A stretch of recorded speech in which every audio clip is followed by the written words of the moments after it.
Streaming live on YouTube, eh?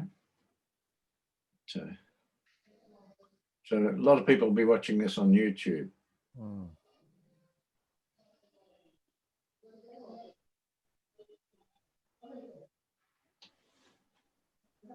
So can students get to see it free of charge, do you think? Sorry? So do you think students can get to see it free of charge? Oh, yeah. Yeah, I'd say so. Mm-hmm. All these talks have been free of charge. It's I'm gonna try this. Okay.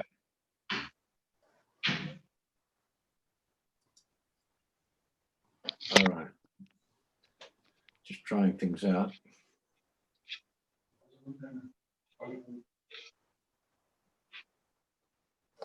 Professor Dipti.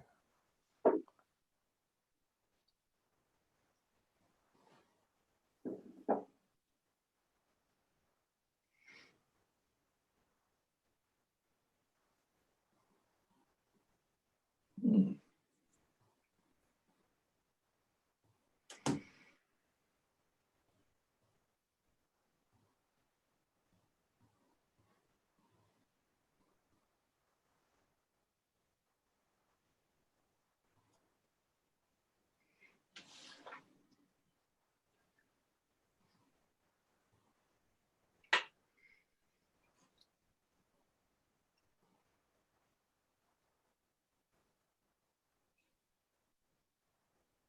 Okay. I'll just pop outside for a second. Mm-hmm.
I say to myself,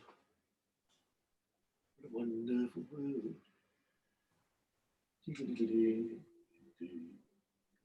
I see trees of green, red roses of dead.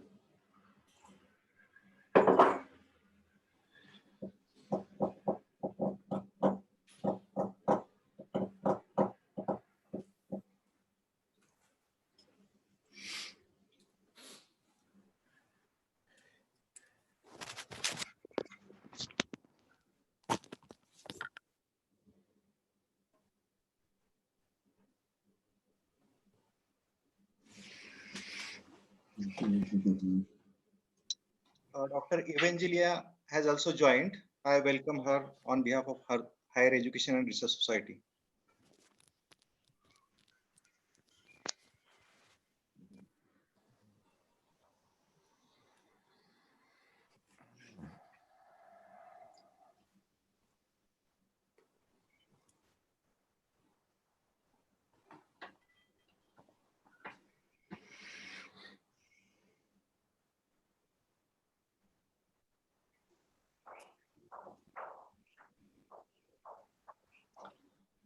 So, Mark, you living in Tasmania, are you? I am, yes. My youngest daughter lives here, and so I moved. It was either Sydney or Tasmania, and the price of real estate in Sydney on a Wagga income was not going to happen. So, but I like it. You know, actually, when I go back to Sydney to see the rest of the family, I'm not sure I want to live there anymore. You know, it's very busy. Yeah. Too expensive, too crowded, you know, all the secret parking places have gone. So, you know, all those things. Yeah. But yeah, we can only be grateful we're not living in the United States at the moment, I think. Absolutely. Oh my goodness me. Yeah. Unbelievable. Unbelievable. It is. It is. So fast that that has happened. Yeah. So do you get to see any of your old colleagues? Like, are you ever in touch with Yasmin or Gareth? Or I see Gareth, yeah, and I still go into uni occasionally, but I haven't been for quite a while because of COVID. But yeah, of course, yeah. But you know, I supervise students online. But yeah, I see Gareth, and actually, I don't know if you know Andrew Taylor. He's got a place in Goodhue now. Oh, really? Yeah. So they call it their beach shack. Yeah, I bet. And Gareth lives up the Central Coast, maybe? That's right, yeah. He's in the Central Coast. Chittaway Bay is about to look for a place at Long Jetty. But oh, okay, yeah. Yeah. That's nice, yeah. And Yasmin went back to Sri Lanka years ago, huh?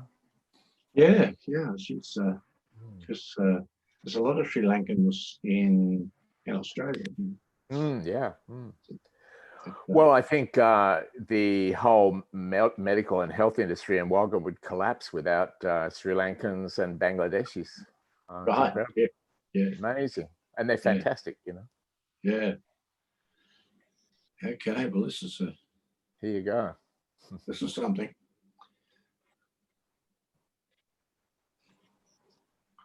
This is to tell us what we're attending. Looks like you might be on, Bill.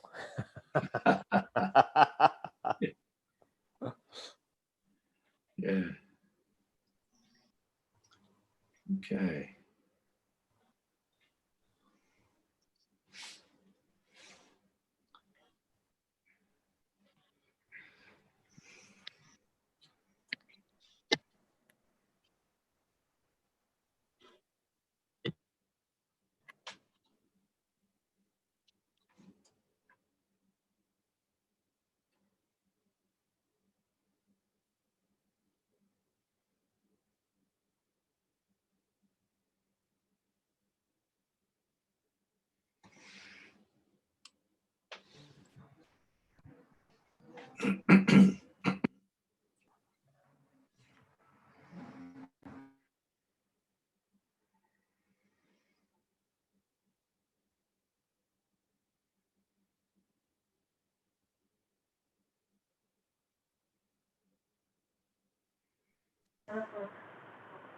ठीक.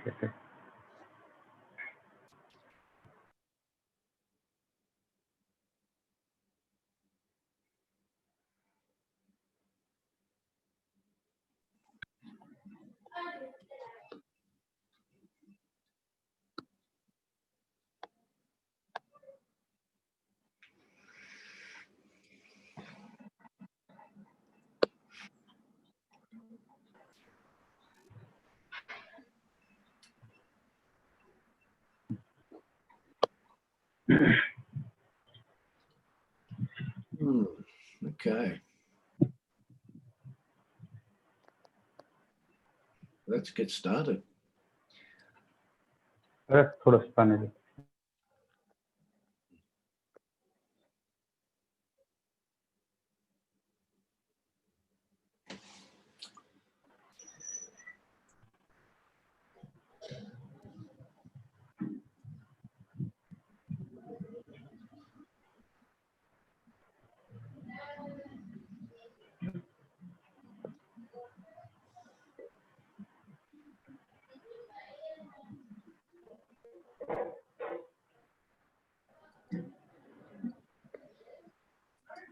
Evangelia, madam.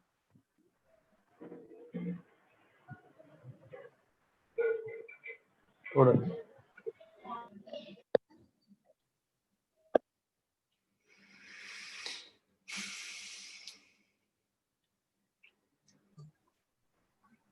Hello. Yeah, madam. Madam, you can switch on your video. We can just see it. Let me see.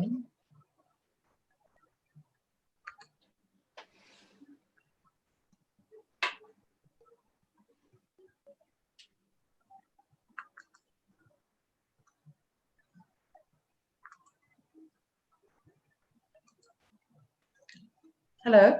Hello, ma'am. Hello to everyone. Hi. It's good to see you. It's good to see you.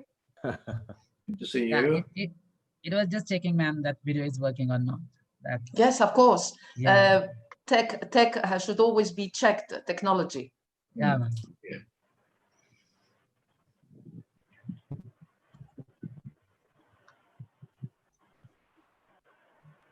Yes, sir. Yeah. Yes, Is someone going to sir. start us It's on off? the video.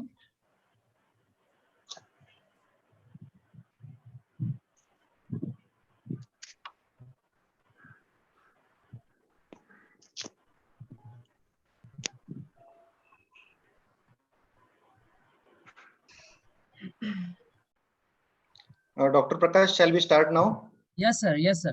It's done, sir. Everything. And now I request Pandurang to start the program. Okay, sure. Yeah. Very good afternoon to you all.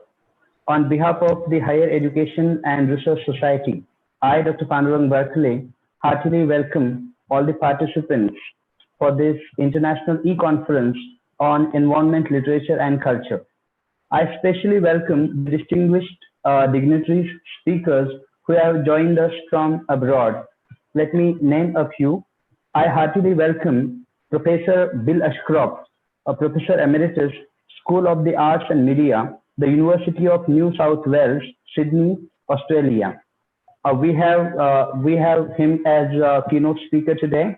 We have other resource persons from overseas.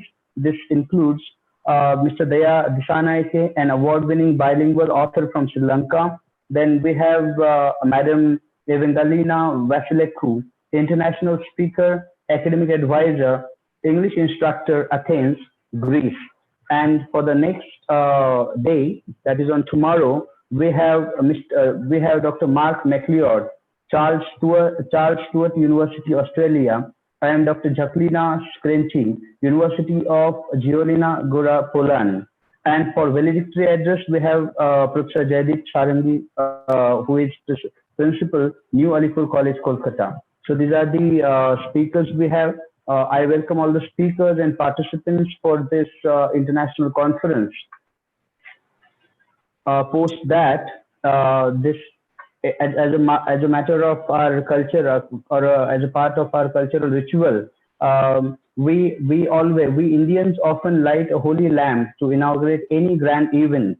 Here we have a welcome song, which will serve the purpose not of only welcome song, but it will also be a symbolic lighting of the holy lamp.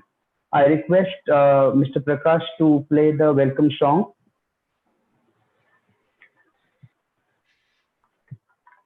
The welcome song. Yes, yes. Yeah. Shubham Karatum Kalyanam.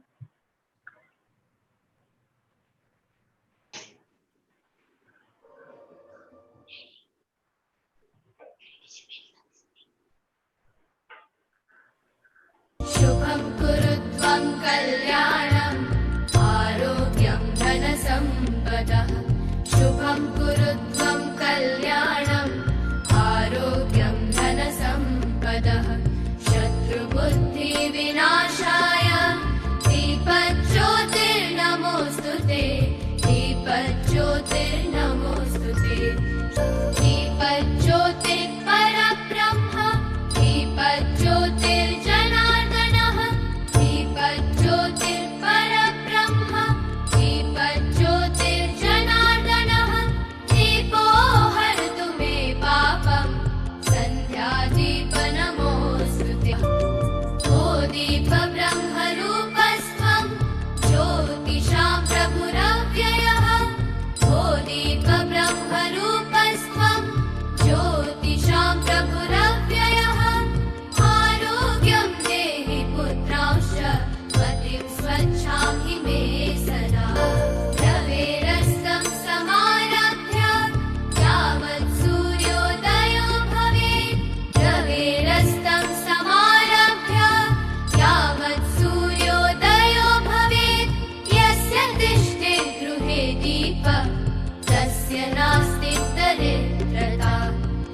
शुभं कुरु त्वं कल्याणम् आरोग्यं धनसम्पदः शुभं कुरु त्वं कल्याणम् आरोग्यं धनसम्पदः शत्रुबुद्धिविनाशाय दीपज्योतिर्नमोऽस्तु ते दीपज्योतिर्नमोऽस्तु ते शुभं कुरु त्वं कल्याणम् आरोग्यं धनसम्पदः शुभं कुरु त्वं कल्याणम् आरोग्यं धनसम्पदः.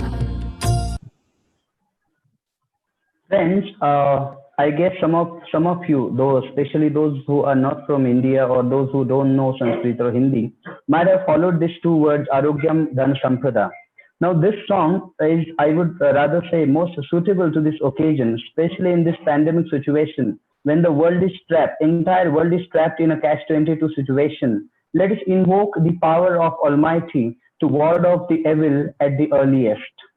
Friends, this particular song, it says, let the power of this holy lamp illuminate the darkness descended onto this planet in the form of this pandemic. Let this holy flame excite and trigger the boundless positive energy within us, by which we may subside the petty differences amongst us and stand together to battle this calamity that has befallen the world. Holy lamp has the power of healing, annihilating the rivalry across the globe, and Arogyam Dhanasampada Shatru Buddhi Vinashaya Deepeni Haratu Papam. It also destroys the sinful feelings amongst us. Most important thing I would like to denote here, this song also relates to the title, to the topic of our international conference today. Let me just underscore a line from this welcome song. Adhiraja Maharaja Vanaraja Vanaspati Ishta Darshanam Ishtanam Chatrunasha Parabhavam. So in these two lines, Maharaja Vanaraja Vanaspati. Now this song also invokes the power or the Lord of one, that is our forest or jungle, and we all know that protection of forest, how it is very crucial for protecting the protection of the environment. So let us experience that the millions of such holy lamps have lit up within us, and that has inaugurated us enough to live with confidence and fortitude. Now, after this welcome song, let me invite the Secretary of Higher Education and Research Society, who is also the organizing secretary of today's international conference, Dr. Madhvi Nikam ma'am, who has literally burned a midnight oil to give this conference a desired shape. And her hard work is resulted into the successful beginning of this conference, I would rather say. So let us have Dr. Madhvi Nikam to offer a welcome note on this conference, inaugural function. Madhvi ma'am, please. Yeah, thank you, Pandurang. A very good afternoon to one and all. It's my honor to have a word with all of you all present, the paper presenters, the guest that we have, the guest of honor that we have from across the globe, and my dear friends. Let me welcome verbally the keynote speaker of today, Professor Bill Ashcroft, sir.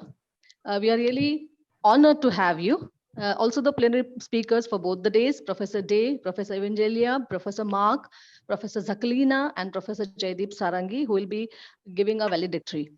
Friends, welcoming and telling you just about the society in brief, not standing much between you and the keynote speaker, I would just like to tell you a few things about the Higher Education and Research Society. This society is a Navi Mumbai-based society, international learned society, which is concerned to advance understanding of higher education, especially through the insights, the perspectives, and knowledge offered by systematic research and scholarship. It is a research society and registered with the government of Maharashtra and the charity commissioner. The best thing about the society I would like to mention here is we gave a platform to all those young researchers who are in search of such a platform where they can explore their inner instinct of and inner instincts and academics. So this society aims to be the leading international society in the field so as to support and disseminate the research and higher education. We aim to commit to sustainable development and focus on the solutions to the climate change, to social inequality, to awareness of literature and language, and to spread scientific attitude in academicians and citizens, and try to find even practical solution-based approach to higher education in general. So the society, rather I should say, boast of having many international conferences to its credit from 2014. Let me put on record, friends, that this society is urging to have such many more functions and provides such platform to the research scholars who will definitely find a way out to go in for higher and higher research and into academics. The conferences that were organized by the society are in 2014, the society has organized international conference on Fourth World Literature and Culture. Successively in 2015, we very successfully have organized an international conference on comparative literature and culture. Simultaneously in 2016, we took efforts to see to it that we explore few more themes, and likewise, we took one international conference on literature, culture, and world peace. The next thing we felt is we have to do something. The next very important thing we felt is we wanted to provide a platform to research scholars, and that is why a workshop also was conducted on research methodology in December 2016.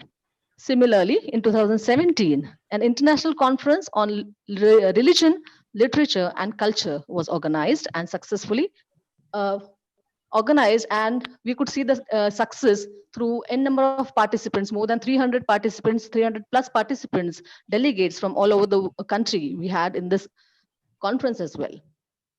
And in 2018, we organized an international conference on globalization, literature, and culture. Now, friends, the present scenario where we are all trapped in the pandemic situation, I think we are more connected virtually now to each other. So many teachers, many researchers are still finding innovative ways to explore more into academics through through such conferences, through such e-platform, and that is why we thought like we should keep the trend going of organizing one event every year on a mega event every year, and that is why international e-conference was planned on environment, literature, and culture. So I once again welcome all of you all. I'm sure the 2 days intellectual feast you will enjoy. So stay tuned, stay connected. I wish all of you all a happy and stay safe, healthy life ahead in this pandemic situation. Over to Pandurang Barkale. Thank you so much. Thank you, ma'am. That has really gave shot in our arm. Now let us have Dr. Sudhir Nikam to give a convener's note to us. Dr. Sudhir Nikam has been a principal architect of all these seminars, and he's a pillar of strength of any activity conducted by Higher Education and Research Society. It is because of him we could have this star-studded gathering today. So we are really eager to hear his convener's note. Nikam sir, please. Thank you, Dr. Pandurang. Honorable Professor Bill Ashcroft, the keynote speaker. Plenary speakers, Professor Daya Disanaike, Professor Evangelia Visileko, Professor Mark McLeod, Professor Jacqueline Screnti, Professor Jaideep Sarangi. On behalf of Higher Education and Research Society, Mumbai, I welcome all the guests, dignitaries, participants, and dear friends in the International E-Conference on Environment, Literature, and Culture. In fact, when this event was announced long back, exactly 1 year before, last year, we had no idea whether such a pandemic situation will occur. In fact, when the event was planned, it was to be held in a campus in Pune. But later on, in the month of February and March, it was discovered that India and so many countries across the globe are going to face the pandemic situation, and everything will be locked down and everything will stand still. So a thought was there whether to conduct the event or not. But since this web conference or e-conference was supposed to be held on the theme of environment, so it was very essential to hold this conference in any ways. So since 2013, we are organizing various events, conferences, and seminars. So this is the first virtual e-conference that we are going to organize. So Higher Education and Research Society welcomes you all. So friends, environment as an issue or as an area of study is a matter of serious concern, not just during pandemic situation, but still we are facing various problems. So pandemic is one of the issues, but due to environment, we are facing so many problems, and we as human beings, writers, scientists, lawyers, they have to come together, and there should be collective efforts to stall environmental degradation. So environment is being degraded, and unless and until various sections of the society, and especially the intellectual class of the society, if they don't come together, there is no possibility of change in the world as far as environment is concerned. So we are facing the problems like global warming, which has led to increased temperatures, extreme weather events, massive storms, unprecedented droughts, flooding, wildfires, melting, ice rise, warming, acidification of oceans, and so many problems are there. Scientists are now predicting within a generation, planetary catastrophes may significantly disrupt global food production. There will be a complete disturbance in food production, and there will be refugees, there will be submerge of the cities. So such problems are being addressed by many scientists since long time, and therefore being students of literature, being scholars of literature, it is our responsibility to do something with our own. So being students of literature or scholars of literature, let us take a collective responsibility and try to make the people aware or spread awareness regarding the environmental issue. So environmental literature should speak about environment as if the writers are scientists, politicians, and environmentalists. So we know the limitations of a creative writer, but still within our limitation or within the probability and necessities, to talk in Aristotelian framework, we have so many things to do. We have a large scope for exploration. So literature and culture across the limits, frames, and dimensions of time and directions address and explore environmental concerns. So since ages, various creative writers are raising voice for the environmental concern. So it's not a time now, it is a time to go beyond humanism, which is termed as post-humanism. So human-centered approach is not sufficient as far as global awareness about environment is concerned. We have to think about the earth in totality.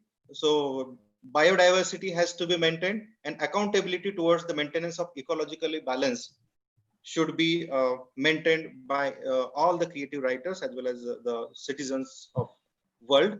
And we need to address the diverse ways in which environments are imagined, produced, and articulated in diverse contexts. So contexts are very much important.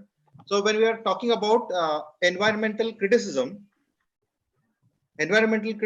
is earth-centered approach, and eco-critical study is interdisciplinary one where there is a strong collaboration between natural scientists, creative writers, literary critics, anthropologists, historians, and many more. So the responsibility that the scientists have is being shared in the same capacity by the creative writers. Scientists are doing the things at their own level, but even the creative writers have their own say in the change and environmental awareness at global level.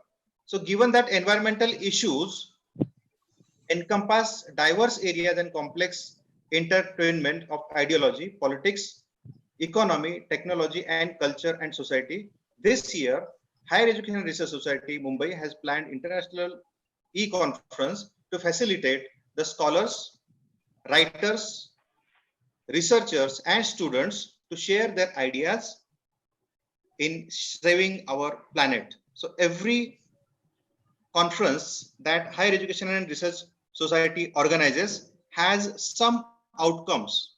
They have some positive message at the end of every conference, like we organize the conference on fourth world literature, or we organize the conference on religion or world peace. So at the end of every conference, we gave a particular message, and all the papers being presented in the conferences are being published in the month of October.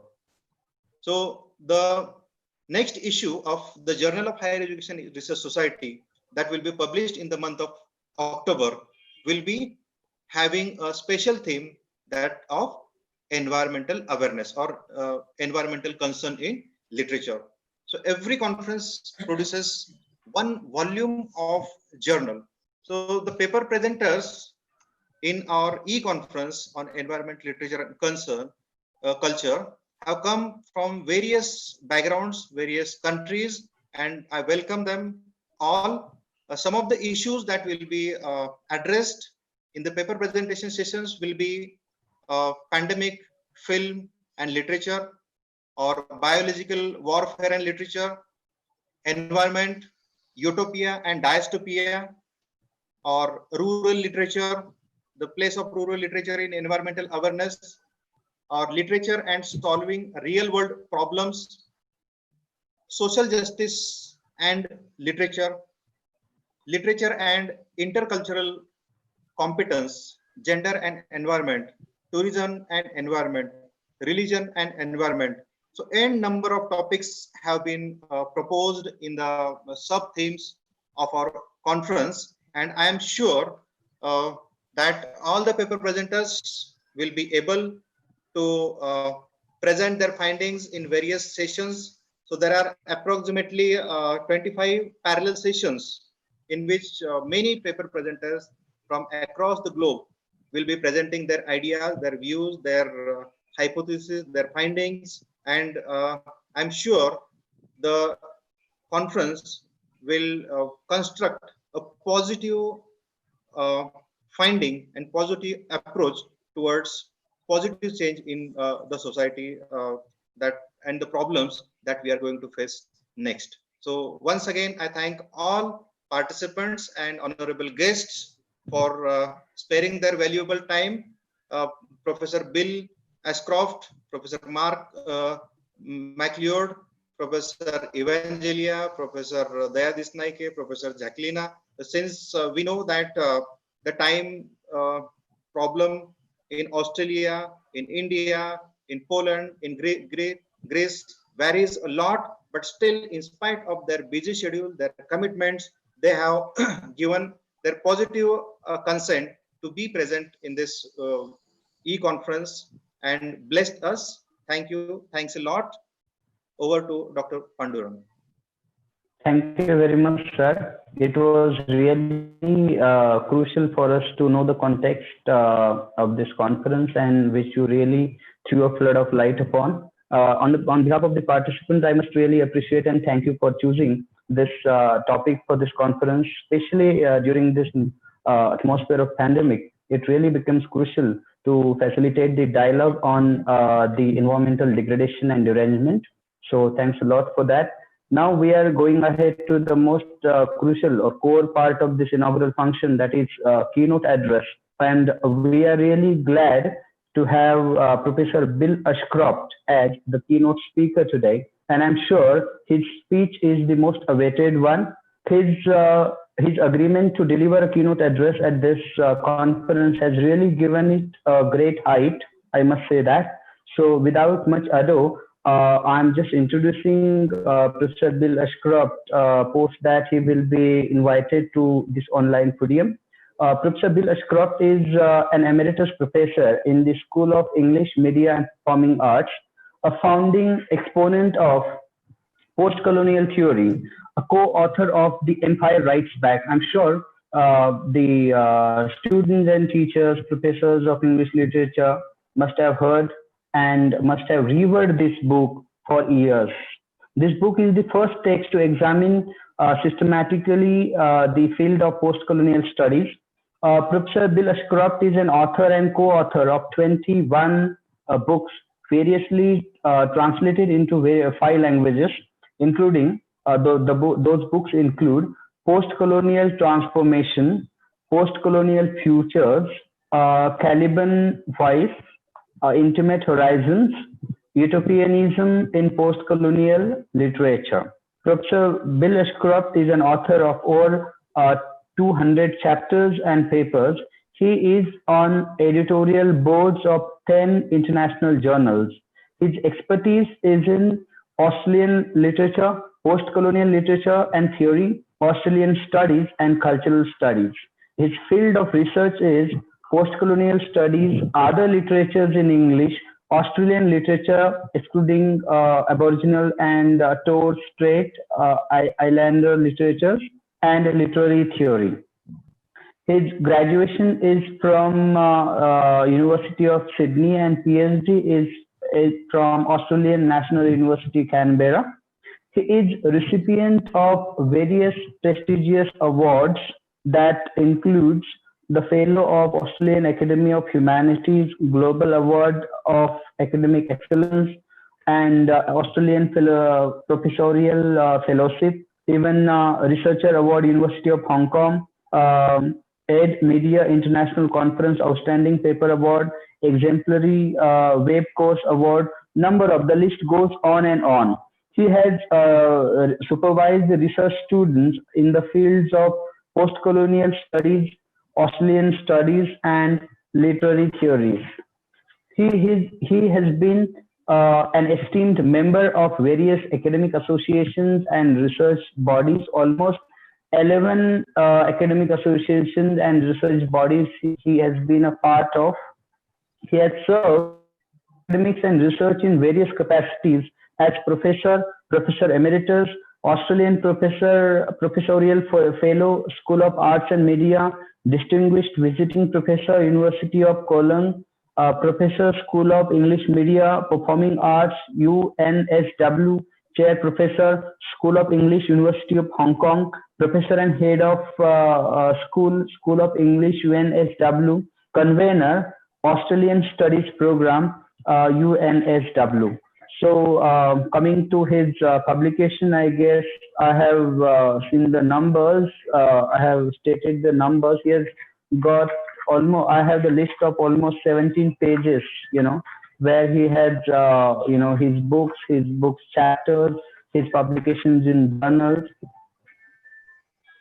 So with this brief introduction, and without spending much time on the formalities, and without spending much time between you and the intellectual delight that awaits you, I invite Professor Bill Ashcroft to this online podium to enlighten this intellectual gathering.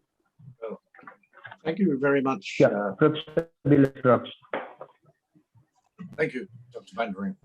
I'm exhausted listening to all that, but I'm very glad to be here, and it's wonderful in a way that with the pandemic, so bad across the world, yet it affords us opportunity to speak to each other so easily. This is my 5th international keynote this year, and so I'm very happy to be here and talk about post-colonial environmental issues. Now, I'm going to share my screen, and host disabled. Can you enable the screen sharing, please? Yes, sir. Yes, sir. Okay. You can now, sir. Okay. All right. Now you can see me. I'm going to talk about a climate of hope, the post-colonial, the environmental, and the utopian. Now, too often we think about climate change in terms of dystopian hopelessness, but I want to suggest that the very activity that drives us to activism about climate is generated by the idea that change is possible. Now, in this talk, I'm going to talk about a number of issues. Firstly, post-colonialism, environmentalism, and place. And also, particularly important for this conference, what can literature do? Then I want to talk about hearing beyond the silence. Now, this silence is certainly the silence of the natural world, but in Australia, it includes Indigenous people, and hearing beyond the silence of the Indigenous people's world. And then I got a glimpse of this in Dr. Siddhar's introduction, thinking beyond the human world, and also living beyond the present and inhabiting the future. And that's where the idea of hope really comes in. But in post-colonialism, environmentalism, and place, there's developed an association. Now, place is important to each one of these discourses. Now, place is not just there, it's a product of human interaction and representation. And it's important to both post-colonialism and environmentalism, because place is something that is very much located within the human experience. And the way in which we treat place, of course, has lasting impact on the world. The different discourses, post-colonialism and environmentalism, have come together to form a discourse called post-colonial eco-criticism.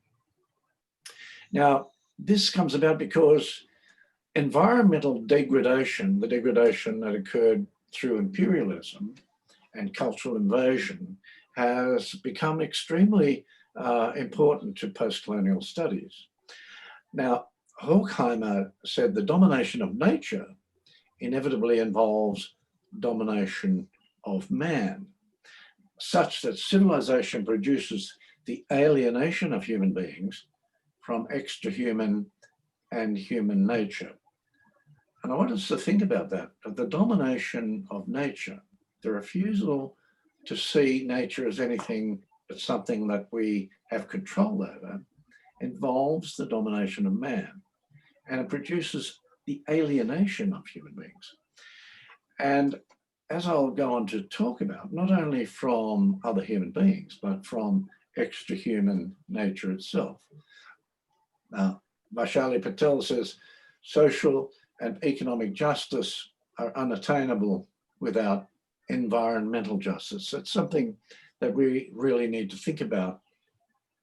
Social and economic justice are unattainable without environmental justice, because without environmental justice, we have no world to set the scene for the kind of economic justice which leads to equality. And so the question we ask ourselves here, particularly in this conference, what can literature do? And it's interesting because, well, does literature have a role? Now, there's a saying called the book or the barricade, narrative or activism. Is literature just focused on the book, or does it have a role in activism? And we see plenty of activist writers, obviously Arundhati Roy, in Australia, Judith Wright, whom I'll talk about in a minute. But to what extent have post-colonial writers in doubling as cultural and environmental activists been successful in pursuing an anti or counter-development approach? Now, this is a quote from Hagen and Tiffin's post-colonial eco-criticism. And they're quite exercised by the idea that writers have a function, not only as writers, but also as activists. And I want to see, in particular, the extent to which writing can make a difference in this engagement. Now, Ross Chambers, another Australian theorist, says the very marginality of literature, like that of the court jester, allows it to call into question the established order of things. So this is one thing literature can do. It can call into question the established order. And it does so through the stimulation of the imagination. And the marginality of it means that people can be stimulated in ways that are unexpected. Now, Kate Rigby, an Australian theorist, also says something very interesting. It is in moments of revelation of a poem's very inability to represent the outside world, its representation of the unrepresentable sublime, that the outside world is made manifest in the text. Now, I want to expound on that a little bit later, but it's interesting to think about the way in which poetry, a particular form of literature, can, rather than represent the world, can represent the unrepresentable sublime. And I think this is a very significant strategy in helping us to understand the way in which we are related and involved in the natural world. So Ben Ockery writes, writers are the dream mechanism of the human race. So writers are the dreamers. Writers can imagine a different kind of world. They can imagine a world in which climate change is no longer a problem. And by imagining that world, they can, literature can stimulate people to see that hope is possible. And that leads me to a theme that I'm very interested in, that of utopianism. Now, a lot of people think of utopianism as simply wishful thinking, pie in the sky, but it's a third discourse, I think, a third discourse with post-colonialism and environmentalism. And it's important because it helps us to see that there is a possible future. And I'm interested in the way in which literature can enable us to see that future. Change is driven by the vision of possibility of a different world. And let me say again that the thing that drives us as activists about climate change is the belief that a different world is possible. And so therefore, the utopian drive, the issue of hope, this is what drives activism. This is what drives resistance to the contemporary world's destruction of the natural world. So the concept of the utopian remains an anchor to any theory of a better world. Any hope for social change and amenity the issue is not what is imagined, the product of utopia, so to speak, but the process of imagining itself. So when we, utopian discourse imagines a different world, but that process of imagining is very much focused on the present. And so Ernst Bloch, who's the principle of hope, is a magisterial discourse on utopianism. He sees literature as developing Vorschein, or anticipatory illumination, and the possibilities for rearranging social and political relations to produce Heimat. That's the German word for home, and the Bloch's word for the home we've all sensed but have never experienced or known. Now, Heimat might lie in the future, but the promise of Heimat transforms the present. So the promise of the future transforms the present. And I think this is where literature has such a powerful role to play in helping us to reconfigure our understanding of the world and the possibilities of the world, the possibilities of change. Now, in engaging the natural world, we need to hear beyond the silence. This is something that literature can do. But in hearing beyond the silence, I want to introduce a concept that was there in Kate Rigby's notion of the unrepresentable, sublime. And that is the issue of presence, knowing beyond interpretation. Now, Hans Ulrich Gumbrecht, in The Production of Presence, challenges the tradition that the interpretation of meaning is the exclusive core practice of the humanities. Now, the interpretation of meaning, that would be something that nobody would argue with. We say, well, that's what we do. That's what we're on about. But what he's saying is that there's another way of knowing, even in the production of literature. And literature has an unmatched capacity to evoke presence, a form of silent knowledge that lies beyond interpretation. Now, I could talk a lot more about this, and I have talked about it in an essay called Material Resonance. And the power of literature to conceive a different world lies in the creative imagination, of course, but also in the fact that there are ways of experiencing, responding to, of understanding the world apart from structures of meaning. And that is, apart from the kind of interpretation that can be fixed in language. And this is the point at which we begin to hear beyond the silence of the natural world. Now, the natural world does not speak to us, despite what some deep ecologists might think, but the presence that the natural world provides is something that can convey a meaning, a knowledge beyond interpretation.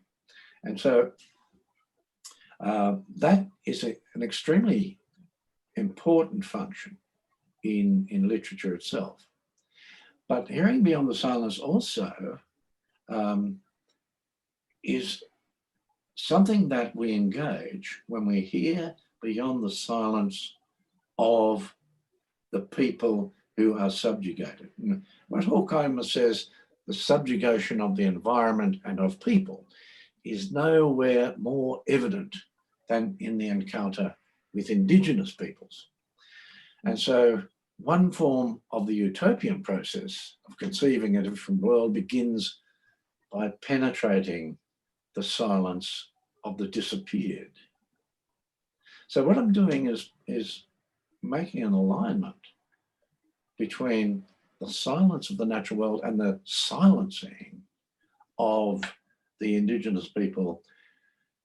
And of course, being a member of a settled colony, this issue of the indigenous people is extremely important, extremely central. But silence is only silence to the colonizing society whose culture of subjugation has brought with them an inability to hear. So here we have a situation where the silence of the disappeared is a silence that has been caused by contemporary society. It may apply to other people as well as Indigenous peoples, but from our perspective in Australia, the silence of nature is very much aligned with the silence of those peoples who have been silenced. And the issue of hearing beyond the silence becomes incredibly important and really one of the most deep and powerful functions of literature. And we see this in Aboriginal poetry. Aboriginal poetry and the world of the dreaming. Now, the world of the dreaming is a totally different way of being in place. And although Aboriginal poetry can't convey to us the full experience of that, it can, by the activity of presence, gives us a sense of a different way of being in the world, a different way of being in place, a different way of inhabiting nature. So Archie Weller's poem, Aboriginal History, gives us an example of this. He says, from the bottomless waterhole called Pidja Pidja, like the elusive wind. Now he's talking to his baby daughter who's been born. You came and you settled in my hair, as quiet as a thought. You crept upon my woman's leg and we both dreamed a dream, like a pounding kangaroo. You kicked her to let us know, and then I could remember. And now we watch you crawl in the ashes of the dying fire. You leave your track. It's time for your grandfather to come, to name you from your mother's totem. For now, child, you are woman. Now, what this poem is talking about is the way in which an Aboriginal child is given birth by being close to its particular totem. Now, this is a way of seeing the world which is totally alien to our understanding, but it's still something we can understand. It's not something we can experience, but it's something we can understand. And this is a totally different way of being in place. And of course, it is rejected by contemporary modernity, but through the poem, we get a sense in which the way of being in place can give you a totally different view of what it means to be born. So in Hearing Beyond the Silence also, we have Alexis Wright's wonderful novel, Carpentaria. And she opens this with a fascinating description. She says, picture the creative serpent scouring down through the slippery underground of the mudflats, leaving in its wake the thunder of tunnels collapsing to form deep sunken valleys. This is where the giant serpent continues to live deep down under the ground in a vast network of limestone aquifers. They say its being is porous, it permeates everything. It is all around in the atmosphere and is attached to the lives of the river people like skin. Now, in a naturalistic reading, we might see this as mythical. Now, and Wright makes absolutely no concessions to the modern way of seeing the world. What she's saying is that this is the way in which Aboriginal people live in the world. It's a different way of understanding the natural world. And so the creative serpent is there all around the mudflats, the environment of Carpentaria. And so Judith Wright is an activist poet who comes closest to understanding the way in which a different kind of a way of being in the world can operate. The earth, sky, water, tree, spirit, human complex existing in space-time is a spectral presence, she says, overlaid with the concept of place as property, commodity, and landscape. So you see what she's doing here. There's two totally different ways of being in place. There's the indigenous earth, sky, water, tree, spirit, human complex that exists in space-time. And over that is overlaid, a concept of place as property, fenced, commodity, landscape, and agriculture as being allied with property. So two entirely different ways of being in the world. And one is the way of colonialism that overlays the indigenous world. Now, this is a tension that goes deep into the spirit of Australia, deep into Australians' understanding or lack of understanding of a place in the world. And she is very, very active in talking about this silence. In the Bora Ring, she comes across a Bora Ring, which is a ring in which people danced. The song is gone. The dance is secret with the dancers in the earth. The ritual useless and the tribal story lost in an alien tale. Only the grass stands up to mark the dancing ring. The apple gums posture and mime a past corroboree, murmur a broken chant. The hunter is gone. The spear is splintered underground. The painted bodies, a dream the world breathed sleeping and forgot. The nomad feet are still.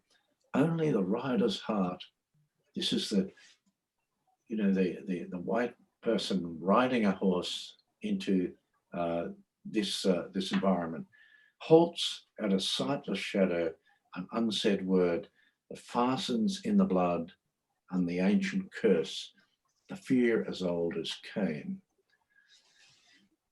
Now we could unpack that poem quite a bit, but the thing we need to understand is what she's talking about is the way in which literature, the poem, can hear beyond the silence. It understands the silence. It understands the silence that the person riding on the horseback can't penetrate when he or she comes to the Bora Ring. But this is a capacity of literature. And in doing so, it becomes a capacity of understanding, going beyond the silence of nature. And so in the space between, she says, however close our touch or intimate our speech, silences spaces reach most deep and will not close. So this is the predicament. This is the predicament of modern life, of modernity, of colonialism, of the colonial society overlaying a totally different society, but not just a different society, a totally different way of being in the world. And the silences reach so deep, they will not close. Now, Wright sees the possibility that Indigenous culture might in time affect the settlers' relationship with place. Now, I want to suggest you might think this is fanciful, but in fact, this is the essence of the utopian. This is the essence of hope. This is the essence of the way in which literature can imagine a different kind of world, can imagine a different kind of possibility, that indigenous culture might come to affect the settlers' relationship with place. And I would have to say that in many cases, this has begun to happen. It's begun to happen amongst people who are sensitive to the ways in which white society has caused destruction of the natural world. And we are beginning to think more and more about ways in which we can nurture the world in which we live, the world we have in fact invaded. Now, like Arundhati Roy, writes imaginative writing intersects her activism. And in her case, the penetration of the silence, the ability to imagine the silenced world, offers the possibility of a changed consciousness, generating the vision of a different world, a different form of habitation. And that is the form of habitation that contemporary societies overlaid with its ideas of property and capital. And the ability to imagine the silenced world is an ability that literature provides us. And it offers the possibility of a changed consciousness. If we can imagine a different way of being in the world, then we can imagine a different way of being. And that's the utopian power of literature. Now, there's another dimension of this, and that is, so with hearing beyond the silence is the silence of the natural world, and it's the silence of the indigenous world. And we, attempting to hear beyond the silence, we find that literature provides a tremendously powerful way of doing that. But literature also enables us to think beyond the human world. An Australian called Boulder Biles says, think like a snow gum. And he's reflecting something that the American Aldo Leopold says, think like a mountain. Now, if you think about those two sentences, how on earth do you think like a snow gum? How do you think like a mountain? And this is where literature is important. To think like a tree, a mountain, or an animal, we must find a place completely outside ourselves. We must find a future in which humans are one part of a complex environment. Perhaps only by imagining a world in which humans are not the beginning and end of all meaning can the catastrophe of the Anthropocene be diverted. So this is where we find that the creative imagination in general, I'm talking about literature, but of course, this also is true of art and other forms of creative work. It enables us to find a place completely outside ourselves. And we, in doing this, imagine a world in which we are not the center. We're not the beginning and end of the world. We are just one part of a complex.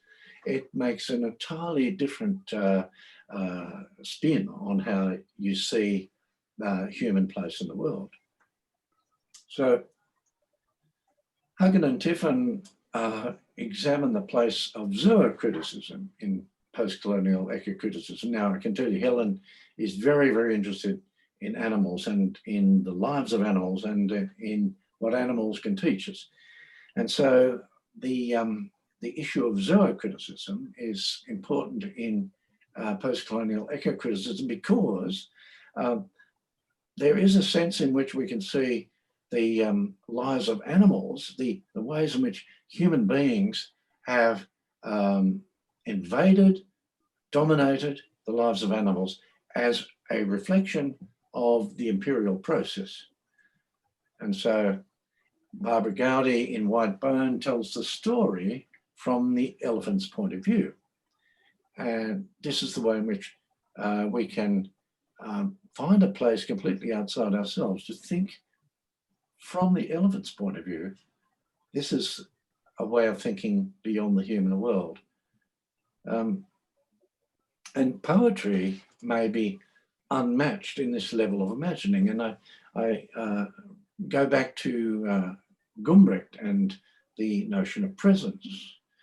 And, you know, this is where literature can be really powerful. And he says, even the most overpowering institutional dominance of hermeneutic dimension could never fully repress the presence effects of rhyme, alliteration, of verse and stanza.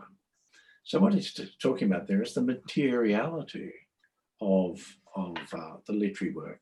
The materiality brings forth a presence that that interpretation can't fully encompass. And that's true when we talk about thinking like a snow gum, a mountain, or an elephant, or a tree. There's, at some point, we must go beyond the knowledge that comes from interpretation. We must go beyond hermeneutics. We must engage with the presence of that reality. So Les Murray is very concerned about, you know, entering the consciousness of the non-human. And in Migratory, he enters the consciousness of a bird.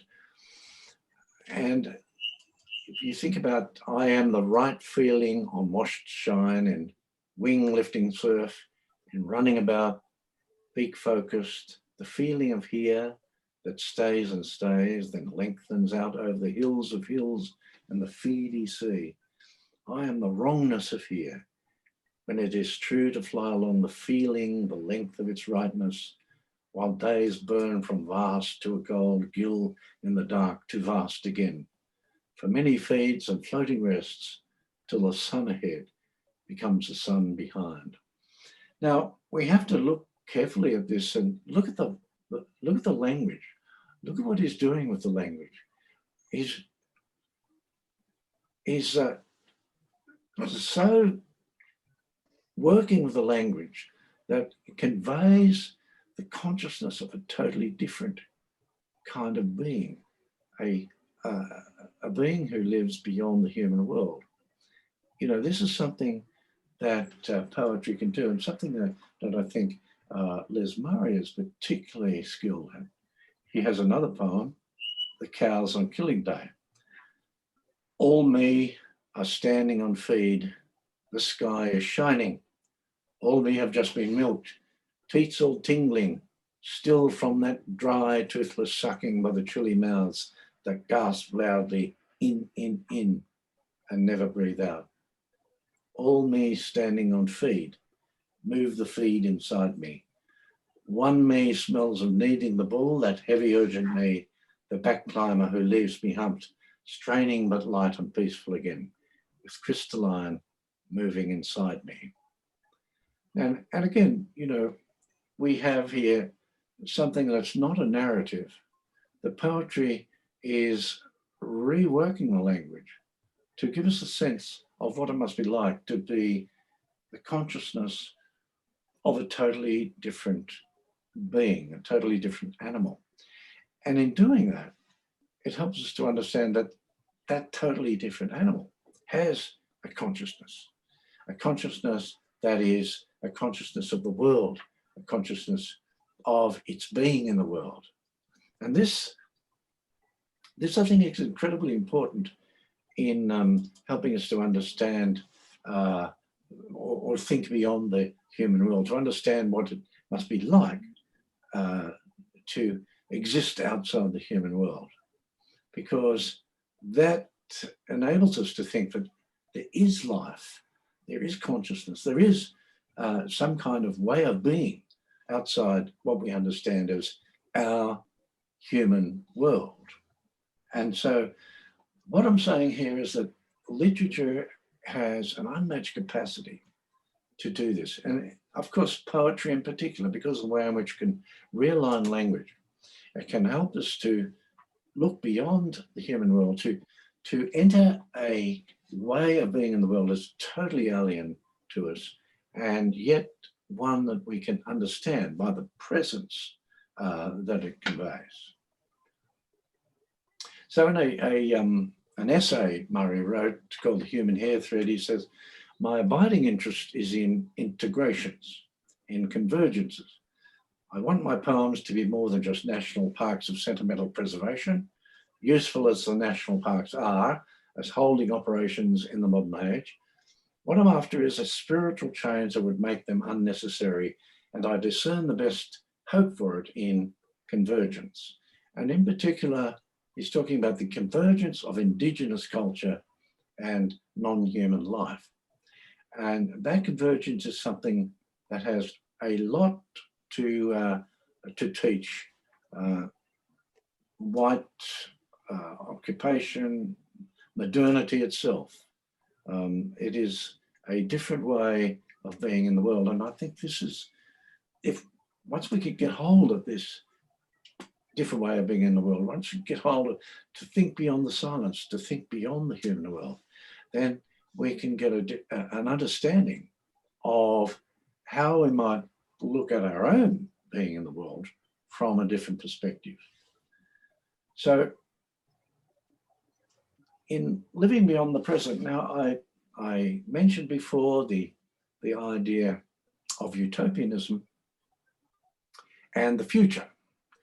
And I want to introduce a novel called Clade by James Bradley. Clade is the biological term for an ancestor organism and all its descendants. And that ancestor in this novel is a scientist named Adam.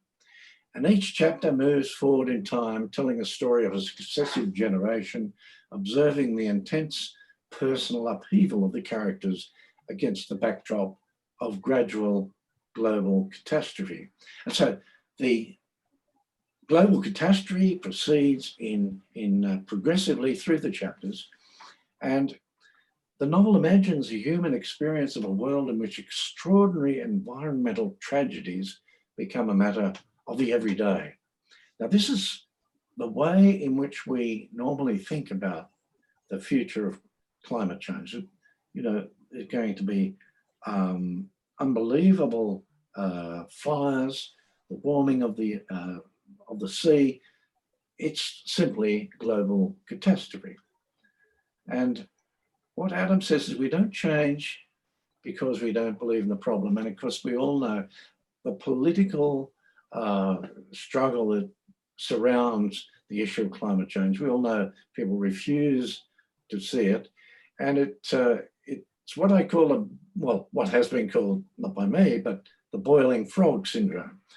Slowly and slowly, the frog is in a pot that's heated up so slowly that it doesn't notice that it's been boiled to death. And this is what's happening in the climate.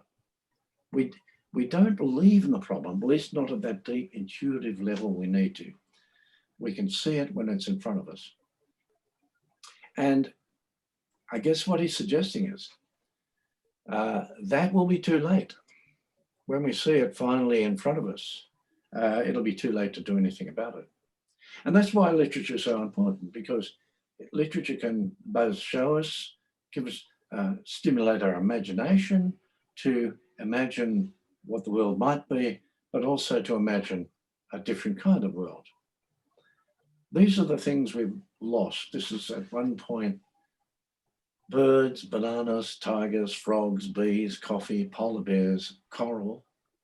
And these are the things we've saved: seeds, elephants, dolphins, each other. This is a very pessimistic view of the future. But the novel provides us with a sense of hope. And that's why I say that a climate of hope is something that literature offers us. And living beyond the present, inhabiting the future, this is where the notion of possibility of a different form of climate, of a different form of world can come to us. On a research trip to the Antarctic, he realizes he is in a place of the infinite, a place that exists without reference to the human. Now, this is an interesting moment. It's very hard for us to think of the world, even the natural world, without reference to the human, perhaps until we get into it.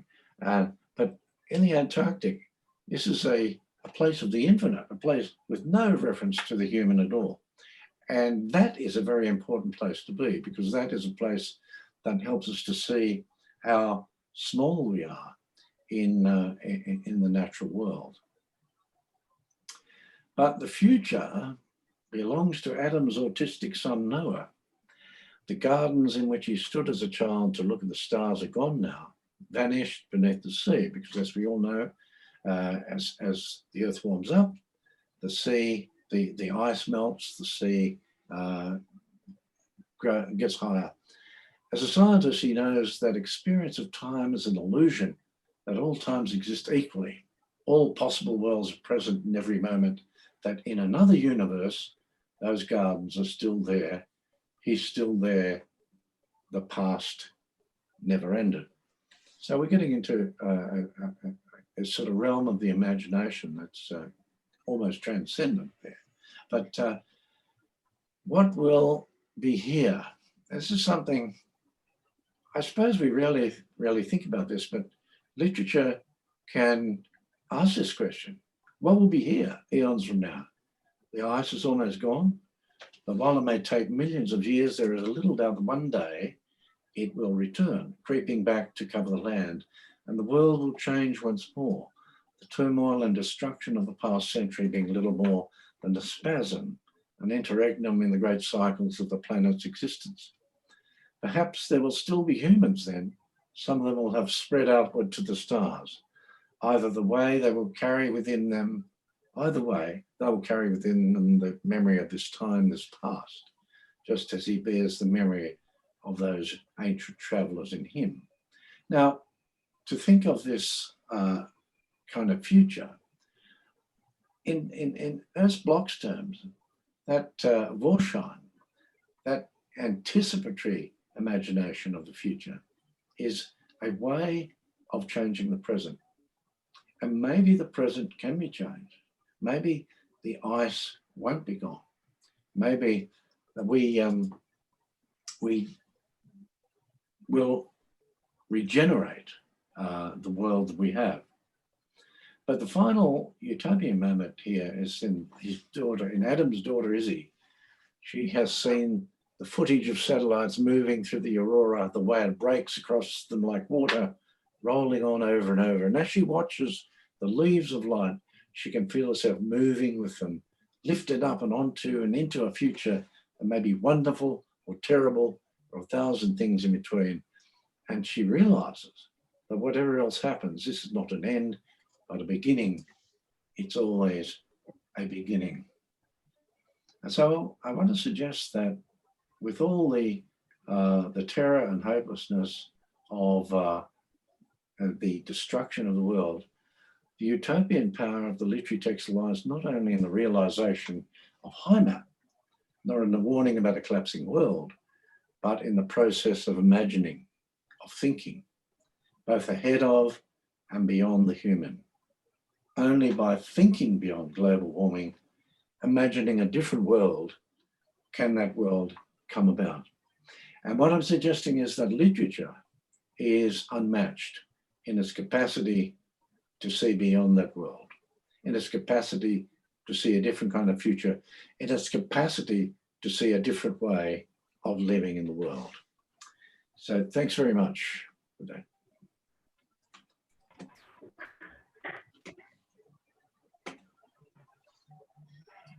Thank you very much, sir.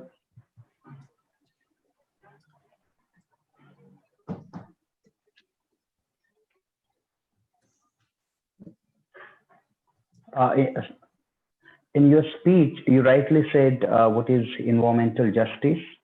When Dr. Sudhir Nikam sir, when he broached this issue of what literature can do, what is the literature, what is the role of literature in the protection of environment, this issue was rightly broached in his address. And I'm sure in this keynote address, Professor Bill Ashcroft has squarely tried to deal with this question and he has pronounced it that literature has unmatched capacity to redress the evils that are plaguing environment today.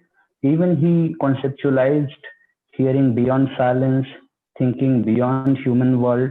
Even he tried to relate it that the subjugation of environment and indigenous people would always be counterproductive. The precepts handed down by him towards the protection of environment will be taken seriously by all of us, and we would definitely try to do our bit in that regard.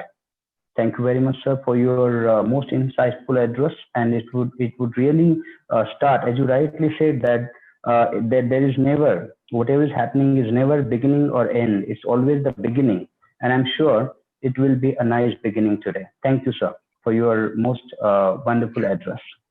Yeah. Now we are moving ahead to the next speaker, Dr. Daya Disanaike. I'll briefly introduce him. Dr. Daya Disanaike has studied history and religion. He is an award-winning bilingual author, the only Sri Lankan author to have won a State Literary Award for English novel thrice. He won it for the first time in 1998 for Kat Bitha, which was the first novel. His second novel that came out in 2007, it was titled as Eavesdropper, and the third one was Miracle Under the Kumbhak Tree. His The Sadhu Testament is the first electronic novel by an Asian author. He followed it up by releasing Vesan Novu Vedun. Also, it is also an e-novel. Thus, he became the first to publish a Sinhala electronic novel. Both books are available for free online reading at his website. He shared the Swarna Pustak Award for the best Sinhala novel in 2007 for his Chandrana Ratna Bhavatara Charikava. He won the Sark Literary Award in 2013. He won the Sri Lanka State Literary Award for Best English Novel. Novels for 3 out of 6 were published in print in Sri Lanka. He shared the award for the first ever Swarna Pustak for the best Sinhala novel. He has published 11 novels in English, 6 novels in Sinhala, and translated 2 Sinhala books in English. He has published the first e-novel in English from Asia and also the first Sinhala e-novel. He has completed he has completed a critical study on Emperor Ashoka. The events that he has participated so far are like this. He made a presentation on Towards a World Without Violence at Library Service Auditorium, Colombo. He spoke on Translating Fiction Today at the Library Service Auditorium, Colombo. He also spoke on Introducing the Pearl of Truth, a book by 14-year-old girl, a sport at Sport Ministry Auditorium, Reed Avenue, Colombo. With this brief introduction, let us have Dr. Daya Disanaike with us for enlightening us. Welcome, sir. Hello, Pandurang. Yes. Hello, Pandurang. Hello. Yes, Prakash. He's joining shortly. Joining shortly. Okay. No problem.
Hello, sir. I cannot see him in the list, sir.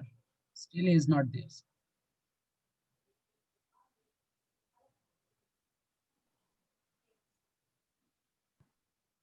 Prakash, how much time did he say he will take to join us?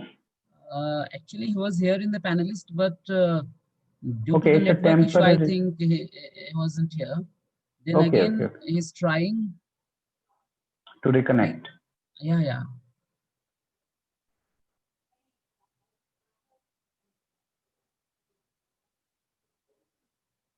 Maybe he would be there in the participant. Just make him a panelist. That would serve the purpose. No.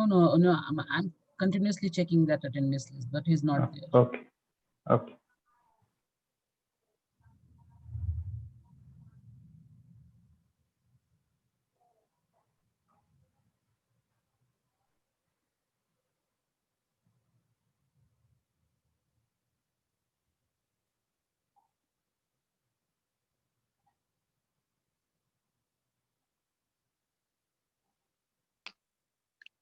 Hello.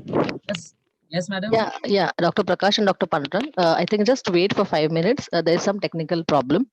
He'll join No soon. problem. Yeah, he'll Sure, join sure. soon. Yeah, just wait Okay, for a ma'am. minute Yeah. or so. Yeah. Yeah, Thank you yeah, so yeah. much. Oh, okay, ma'am.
Hello.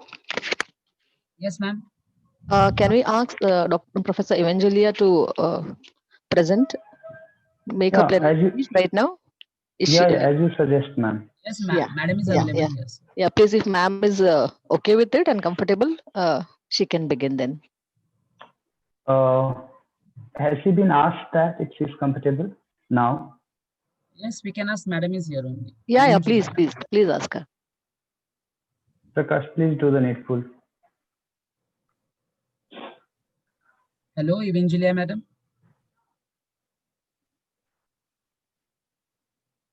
Hello. Hello.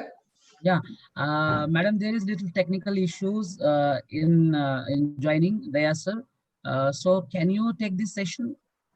Okay, so I will substitute, you mean, you replace. All right. Just a moment. Yeah, and then we will continue his session later. Okay, I just had a little break, so I was not aware of that. Okay. Am I visible now? Yes, Yes, ma'am. Yes, ma'am. Okay. Yes, ma'am. Yeah. Let me share my Thank you so screen. much. Hey. Ma'am, I'll just introduce you in a brief while. Yeah. Okay. Yeah, Madam Evangelia Vasilecu is the international speaker and ELT scholar, educational consultant, and teacher trainer. She has done BA in philosophy from Deri College, the American College of Greece, and she has done MA in applied linguistics from the Hellenic American University with high distinction. She's expert in English for academic purpose, English for specific purpose, English as a foreign language.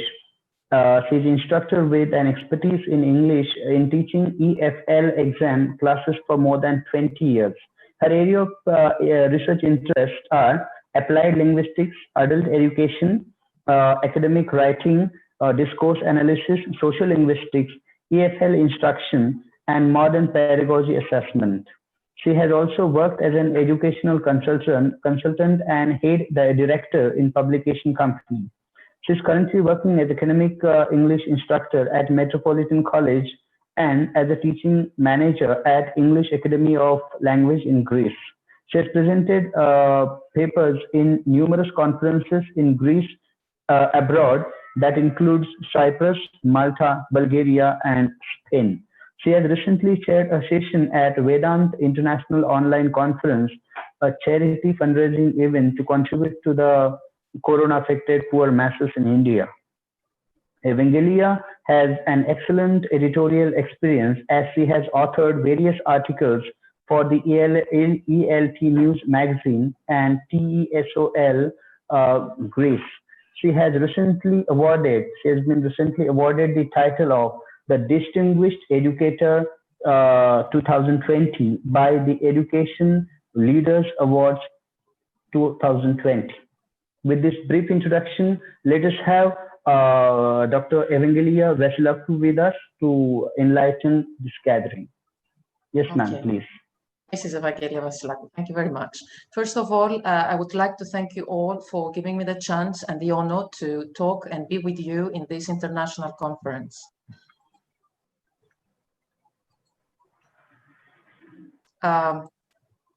Allow me to share my screen, please.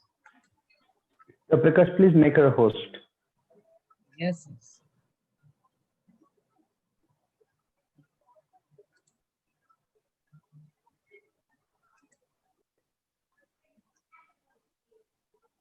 Okay.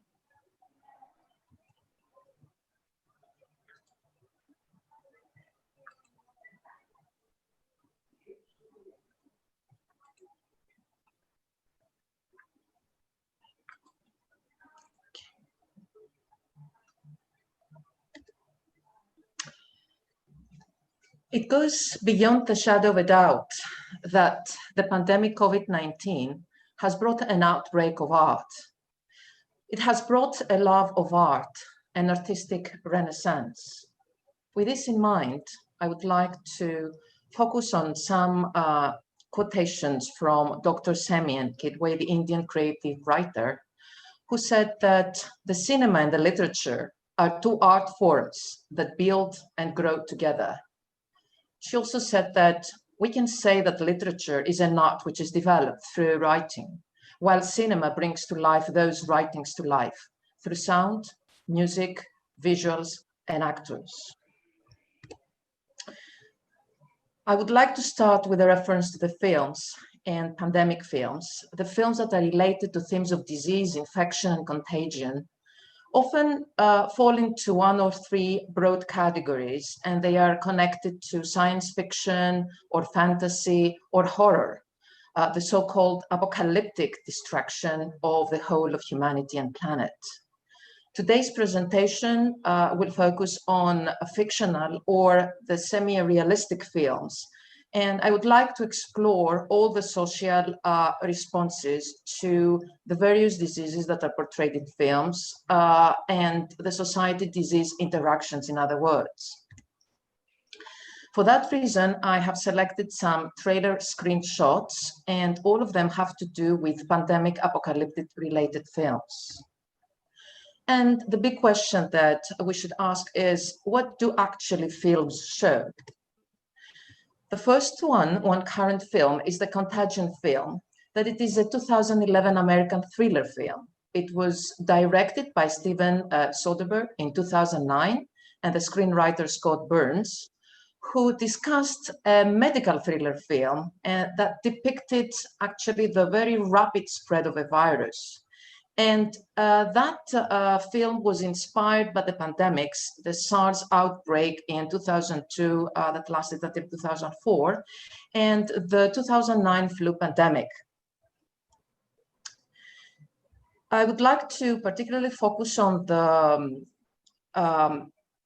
Steven Soderbergh's contagious narratives about the film, the Contagion film, because although it was full of accurate depiction of the mechanisms of how the disease is transmitted and all the aspects of the epidemiological aspects, the Walt's outbreak narrative framework actually fits within framework, the pandemic framework, because the pathogen that is brought into the developed world after contact with migrants and visitors from lesser developed areas is there.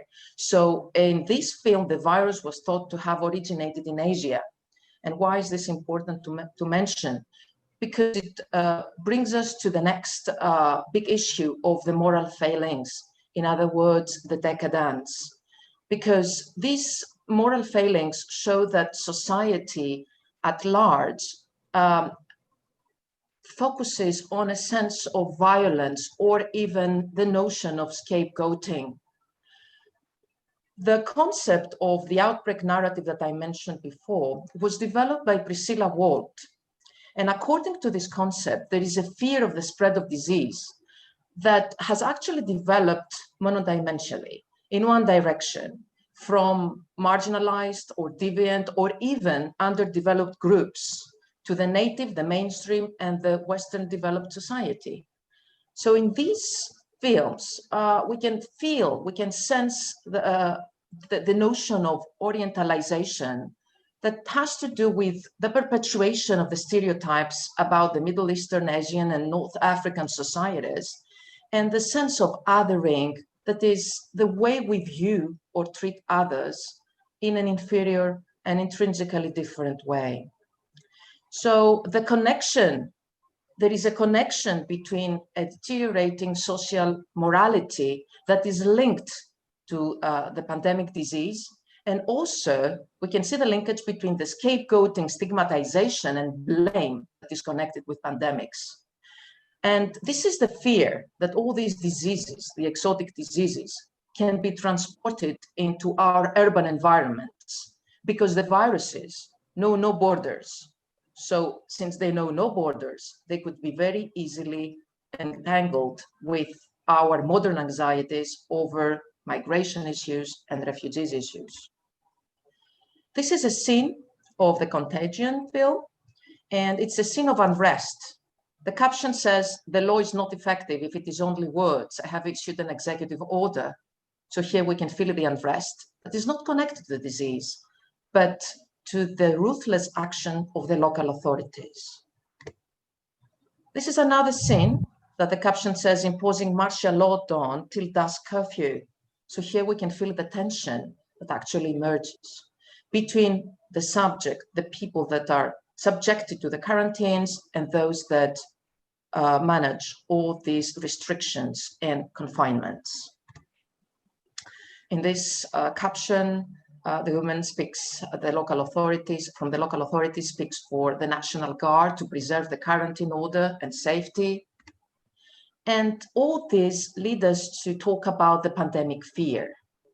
The pandemic fear of a breakdown in sociability, which can be related, we can retrospectively refer to history, where all the communities have been shown to bond strongly, to want to have this continued social bond.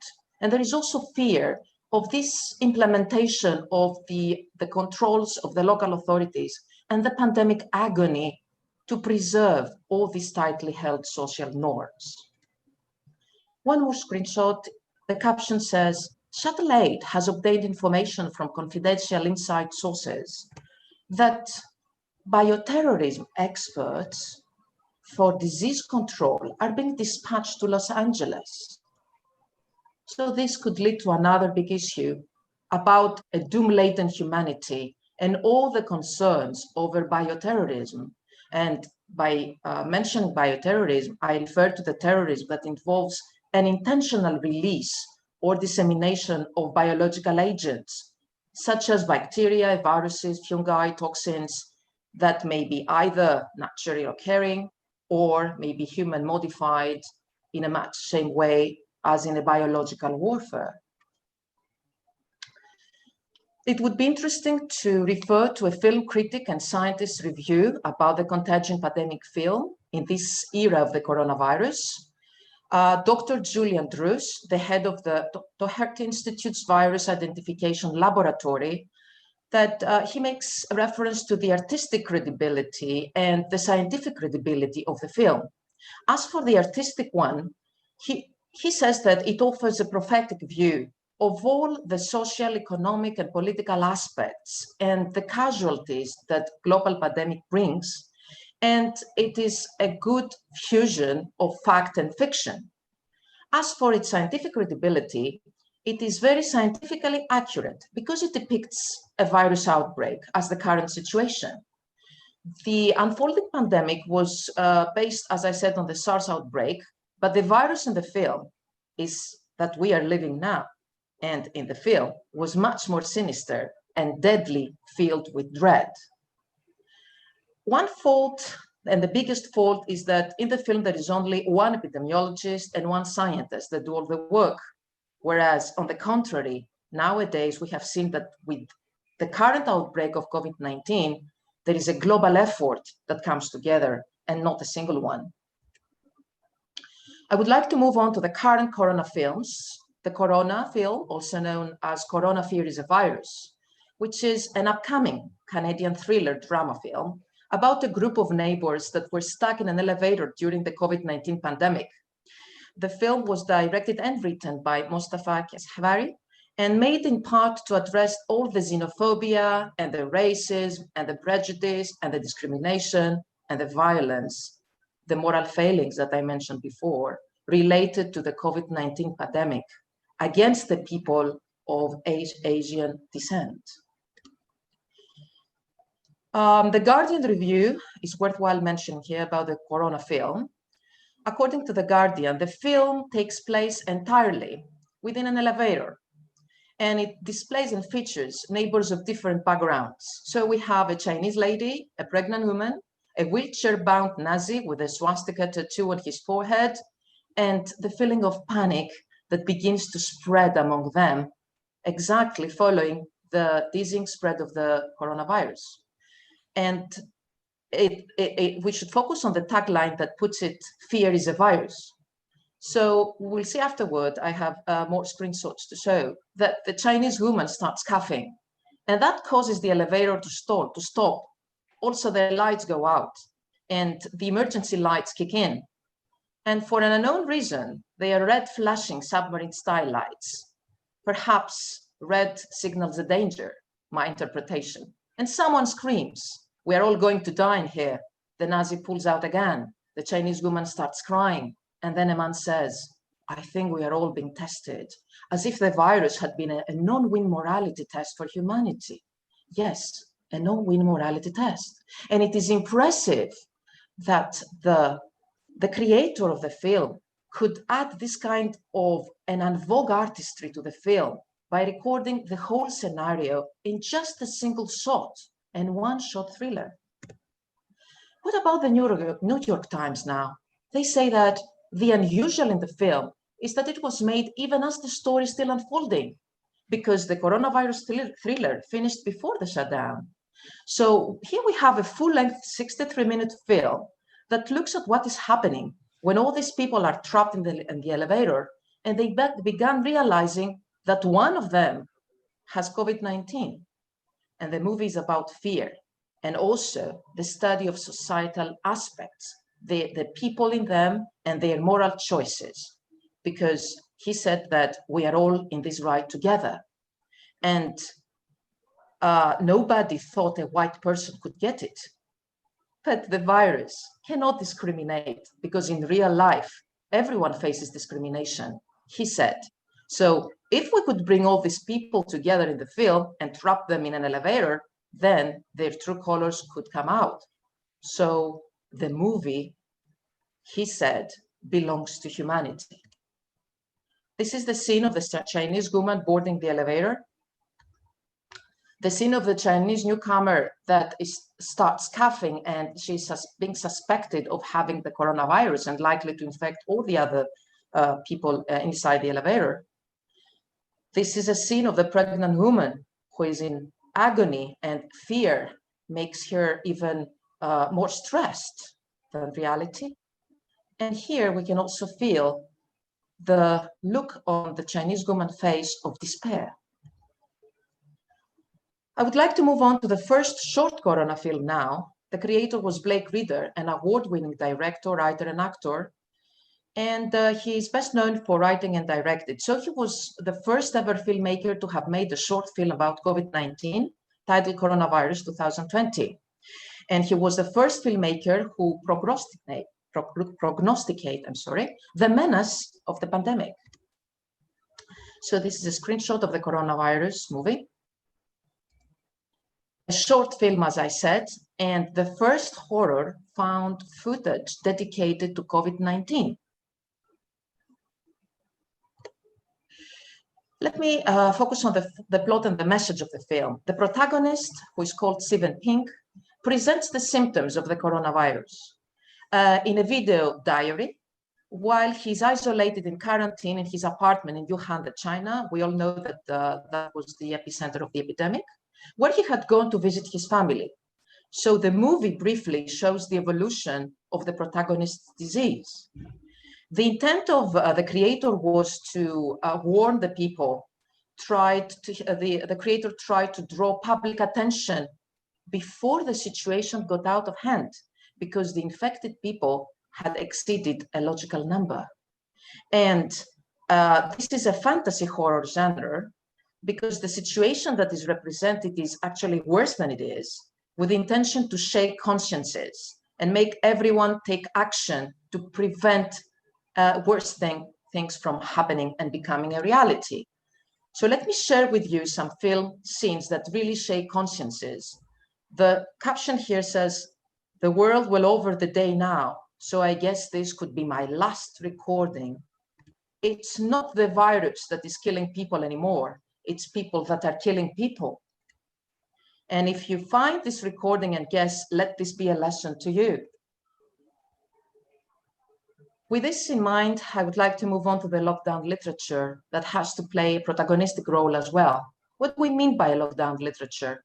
It's a group of authors with books and poems that are published during the coronavirus pandemic. It is the written discourse of the lockdown experience, with all that this entails, the emotions and the fears and the uncertainty of the critical times. Karthika, publisher of Westland Publication, said that I feel that lockdown nonfiction may be quicker to hit the stands than literary fiction. With reference to some books, we have The Love in the Time of Quarantine, and the author is an Indian author and filmmaker, Siddhartha Jigu. Pardon me if I don't pronounce the names correctly. This is a short work of fiction that has two parallel stories, one of lovers that were separated by time zones due to the lockdown, and the other story of a migrant laborer family that has nowhere to go. Another book important to mention is by Shobha De, an Indian columnist and novelist. This is an ebook with a collection of 10 fiction stories that feature the struggle of the people, and she's trying actually to make sense of their appended lives, and captures the fragile zeitgeist, which means the spirit of the Corona age. There was a Ledbury Poetry Festival online as well, apart from books, on Sunday, 5th July 2020. And this poetry festival online featured a fascinating selection of lockdown-inspired poems. So for the purposes of today's conference, I selected verses of 17 poems, tercets or quatrains and quintets and sestets just to give you a taste of lockdown literature, especially in poetry. So I will move on to the pandemic poetry analysis. The basic elements are still there, and they are color-coded. So if you see some colors, it means that I refer to alliteration. This is the repetition of the same consonant sounds for emphasis. We will see figurative language, the imagery, visual imagery, auditory imagery, smell imagery, tactile and physical one. We can also feel the rhyming effect, not in all of them. Some are of free verse poetry style, and the others follow a rhyme scheme that is denoted by alphabets. So due to time restrictions, I will read aloud only the shorter ones, just to give a taste, as I said. So I will start with Biddington, the defenseless. She writes, "We are made enemies, deprived of touch, faces, barely readable. We die alone, our last breath, no release." The Sounds of Lockdown by D. Allen. The empty silence of city streets, closed pubs that never call time, theaters missing their encores, singers cut off in their prime. Schools are closed by Wilson. Schools are closed, the people said, as staff work on the net, but not quite closed to love and care as children's needs are met. Home Privilege by Lewis. Is it okay to be okay? Don't say it too loudly. You look callous. Don't extol the virtues of solitude. You will sound insensitive because we are all in this together until we are not. After the Rigors by Tony Tennis. Jewels will be seen as vanity and survival, a priority even atheists will thank God. With genuine gratitude, medics will be remembered for leading in the battlefield when soldiers were weak. Indeed, they are the unsung heroes of the front line. Loneliness will become a normality, and we will learn to embrace the slightest freedom. Mirrors of anguish. Windows are soulless eyes, invisibly condemning us to hell, within clear view of heaven, encased and closed, locked in a prism, in isolation, behind the glazing, denied the touch of close relations. Behind these transparent bars, anxiety separation leaves its scars. My frustration crushed into 1,000 crystals. Freedom is mine to embrace, and I will move forward full of grace. You're not just a number.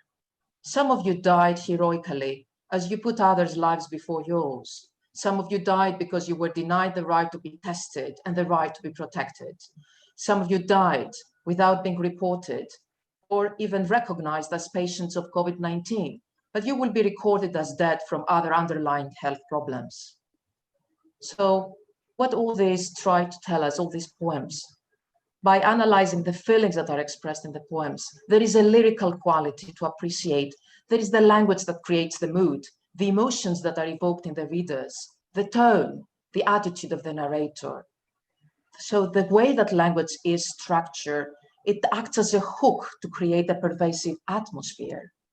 Because the mood is the setting, the sense of the tension and the fear, the people that are confined, locked inside the house, the tone, the attitude of the narrator, the narrator's word choice, the lexical choice that creates a dark mood, as opposed to a celebratory mood, the particular selection of the words with the negative connotations, and the theme, the central idea of the corona pandemic film. The rhetorical device of contrasting themes is of paramount importance, another issue to focus on here, because the theme about fear and death is put forward through words like defenseless, pain, anguish, shiver, condemn, hell, destroyed, dying, multiplied three times written, the greatest fear, weak, trapped, but also the theme of hope, the rebirth of love, breath, sing, and the birds that are singing again. I also incorporated an aspect from my field, the applied linguistics and computational linguistics. I used the natural language processing and text statistics application to show you the frequencies and the percentage occurrences of words like COVID and shiver and fear and April and lockdown and died in just 17 samples and just some verses. So the COVID appears 4 times and shiver 4 times. That amounts to 0.51%. Fear 3 times in April, and the same applies to lockdown and died. So this is very important. But another thing that we should analyze here is the art of subverting the reader's expectations. There is the contrast of the COVID-19 pandemic poetry, this kind of destabilization, because there is the upsetting of the stability of the expected mood. And this mood makes the poem more memorable, all these poems more memorable. They create exciting and creative combinations. And the major purpose of this contrast is to make the meanings clearer, because the readers can easily understand what is going to happen next. Because the pandemic death period is followed by a renewal, a rebirth, and a revival period that is full of hope. And these contrasting ideas, they can shake and shock the audience. They can heighten the drama, and they can produce balanced structures in all these masterpieces. You can see that all these contrasts of fear and hope, death and rebirth have been here in these samples of poems that I selected, and we particularly felt very, very vividly. One of the most trusted news programs on television, the PBS NewsHour, portrayed a poet's perspective, Ada Limons, and I would like to focus on what she said. So I'm going to read some of her extracts. At a time when language is often used only as a blunt tool, poetry reminds us that language can also be used for nuance, mystery, and radical hope. Not just hope, but radical hope. Poetry is a place where both grief and grace can live, where rage can be explored and examined. And poetry isn't a place of answers and easy solutions. It's a place where we can admit to an unknowing, own our private despair. So what is her quintessential message? That poetry makes its music from specificity and empathy. It speaks to the whole complex notion of what it means to be human. And that is exactly what we need more of these days, a chance to be seen fully in both our rage and our humanity. The lockdown poetry is not only about a dark essence, it is also about poems of hope. And I particularly selected the poem of hope written by Brother Richard Hendrick. I'm just going to read some verses, not all of it. He writes, "So we pray and we remember that, yes, there is fear, but there does not have to be hate. Yes, there is isolation, but there does not have to be loneliness. Yes, there is panic buying, but there does not have to be meanness. Yes, there is sickness, but there does not have to be disease of the soul. Yes, there is even death, but there can always be rebirth of love." And the most important aspect for me is the literary personification. The Corona speaking eye statements that are portrayed. This is a poem written by Professor Amar Chandra Das. And it says, "I am Corona. WHO, the World Health Organization, has lauded me, pandemic. Now I am the criminal, healer, and the leveler. Instead, I have made you equipped and united. Am I the killer?" What are the lessons from literature? All major events in history, be it war or pandemic, they enhance and reinforce the responses in the form of art, and they inspire these outbreaks of the art. The people globally experience isolation and anxiety, and in this chaos, they can find comfort in art. So poetry enriches communities and gives voice to people, inspires the human spirit. It provokes, steers, challenges, and empowers. It offers catharsis, allowing us to express ourselves in creative and often unexpected ways. What are the lessons now from the art of filmmaking? Are we surprised to see that The Contagion leapt from 279th place last year to become the second most streamed film this year? What does this tell us? That the movies about pandemics are the humanity's cry, will to survive. They impart fundamental truths about public health also and human behavior. How isolation in weeks is portrayed, or months, can be a traumatic psychological experience. And the big questions that arise: can the fictional pandemic movies actually prepare us for the real pandemic? Can they be a preprint of the reality? Can we become preppers, meaning that we can learn how to escape the dangerous situations and explore the ways to survive the catastrophe? The greater feelings of preparedness for the pandemic people have, the more likely they are to experience less psychological distress. And I would like to finish today's presentation with the words of Barack Obama, who said in 2016 that if we try to suppress the arts, then we're suppressing the deepest dreams and aspirations of the people. Thank you very much.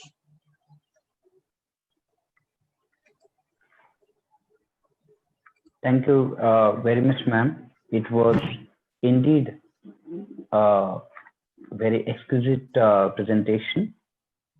You have tried to talk about the pandemic, apocalyptic related films, even contagious narratives, how pandemics have been depicted in a popular culture that was dealt with in your presentation.